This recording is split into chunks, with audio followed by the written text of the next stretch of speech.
Bonjour à tous, bienvenue dans cette nouvelle vidéo. Avant de commencer, je vous souhaite une excellente année 2025. Voilà, tous mes vœux de réussite pokéristique et également tous mes meilleurs vœux dans votre vie personnelle. J'avais prévu de faire cette vidéo à visage découvert, donc je le fais. Mon année commence plutôt bien puisqu'il y a 3 heures, je me suis, on peut voir, éclaté l'arcade au boulot. Enfin, rien de grave non plus, j'ai pas de poids de suture, ça a un peu saigné, mais voilà, juste un peu de strip pour pas que enfin, que ça se referme, mais c'est pas non plus la grosse explosion pleine de sang, un peu gonflé, mais voilà, donc au final tout va bien, mais c'est quand même pas de chance de juste avant la vidéo d'aller me faire ce petit bobo au visage, mais bon, c'est pas grave, c'est des choses qui arrivent. Dans cette vidéo, je vais vous donner les deux règles vraiment que j'applique maintenant et qui, je pense, ont vraiment un bon impact sur mon jeu. Je vais vous montrer mes résultats en NL10. Franchement, ça se passe vraiment bien. On va aller directement sur mon graphique. Le voici. Donc, on peut voir que ça se passe plutôt bien. Bon, alors l'échantillon de main, je sais qu'il n'est pas non plus énorme. Je crois que je suis à 2700 mains. Euh, mais voilà, je suis vraiment très très bien dans mon jeu. J'ai pas l'impression de toucher de manière exagérée.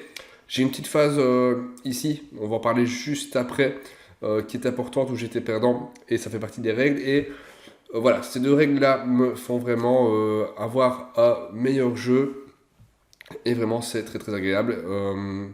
Donc on va regarder ces deux règles tout simplement. La première règle, donc je les mets sur mes post-it que je relis à chaque fois. Règle numéro 1, ne pas négliger la préparation mentale.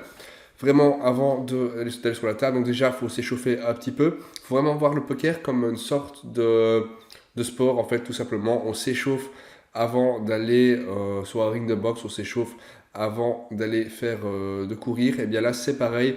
Il faut s'échauffer un petit peu, se préparer à réfléchir et à pouvoir appliquer son meilleur poker, puisqu'on va affronter d'autres personnes aux tables qui vont être là pour nous prendre nos jetons. Et donc, c'est vraiment, il ne faut pas le négliger. Et typiquement, voilà, ici, ce qui s'est passé, c'est que cette journée-là, j'ai négligé ma préparation mentale. Alors, j'ai pas beaucoup touché, c'est des choses qui arrivent. Ici aussi, j'ai pas beaucoup touché. Et on peut voir que ça descend petit à petit. Mais là, eh bien, j'ai spew plusieurs maps puisque je m'étais pas préparé et vraiment c'était des spews. Voilà, c'est vraiment important de s'échauffer. Quand je suis échauffé, maintenant, c'est ultra rare que je spew. Je peux faire des plays qui sont pas forcément bons. Je peux faire encore des erreurs, mais je vais pas mettre une cave complètement EV-moi ou faire des choses qui sont vraiment trop à côté de ce qu'il faut faire de manière générale. Donc, vraiment, point ultra important. Deuxième point, deuxième règle, si Villa agresse, eh bien, s'il reste à la turn ou à la river, il faut savoir, en NL10, alors plus haut, c'est aussi assez valable. En général, le race turn et river, ça représente très souvent les nuts. À moins que le villa ait été identifié comme étant un vrai dégénéré, il vaut mieux fold. Alors, pas fold forcément immédiatement, mais ce que je fais, et donc c'est pareil si je me fais 3 barrels, donc si vraiment si le villa est agressé, donc s'il raise turn ou river ou que je me fais 3 barrels, alors je vais chercher la note. Et si c'est pas moi qui l'ai la note, bah, c'est probablement lui. Et donc il faut fold, même des mains qui paraissent assez fortes. Si on n'a pas d'infos, absolument, si on sait que Villa est justement plutôt passif, bah, il faut vraiment fold. Et la plupart du temps, c'est ce qu'il faudra faire, c'est folder. À moins que vraiment on ait identifié le profil comme étant capable de raise à peu près tout et n'importe quoi. Mais en fait, ce profil est tellement minoritaire sur les tables que, eh bien, autant fold et ça permet vraiment d'économiser des jetons. Et donc, c'est ce que je fais et vraiment, bah voilà, j'arrive à avoir une courbe qui est vraiment plutôt intéressante. Je crois que je suis au plus haut actuellement, pratiquement, oui, de ce que j'ai. Donc là, on peut voir que je suis à plus 100, donc je suis à plus 10 caves. On peut voir, alors, encore une fois, l'échantillon n'est pas terrible, hein. Enfin, pas terrible, j'ai pas suffisamment de main, mais voilà, je suis à 36, BB100, presque 37. Évidemment, ça va descendre avec le temps, c'est vraiment très très élevé. Faut pas non plus baver dessus, c'est juste que j'ai quand même finalement bien touché, j'ai quand même run good, on va dire, sur cet échantillon-là. Mais voilà, en tout cas, je suis quand même en positif, j'arrive à value un maximum quand j'ai des max je peux value. Et puis le fait de trouver les folds au moment où il faut fold, ça permet de limiter les pertes. Et du coup, on a une courbe qui est beaucoup plus facile à faire grimper. Donc voilà, je ne la fais pas plus longue. J'espère que cette vidéo vous aura plu. Si vous avez des questions, n'hésitez pas à les poser en commentaire.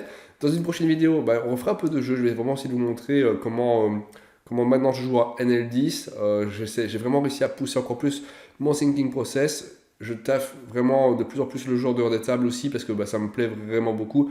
Donc il y a plusieurs vidéos qui vont arriver cette année. Alors, Clément vous prépare de son côté une vidéo, on va dire, un peu court sur un sujet de son choix, donc vraiment pour vous aider. Et puis voilà, on va essayer vraiment de continuer l'aventure de Passion Poker. N'hésitez pas à rejoindre le Discord qui est en description.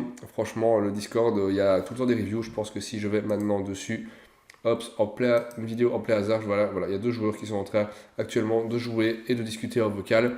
Là, on est en plein milieu de l'après-midi, il est 16h. Quand on va le soir, il y a une dizaine de personnes. Franchement, c'est ultra vivant et il y a des joueurs de tout niveau. Donc vraiment, n'hésitez pas à aller faire un tour. C'est vraiment tout bénef et ça peut vraiment vous aider à progresser et à échanger avec d'autres joueurs passionnés. Voilà, j'espère que la vidéo vous aura plu. Sur ce, bonne journée, à bientôt pour de prochaines vidéos. Ciao, ciao tout le monde.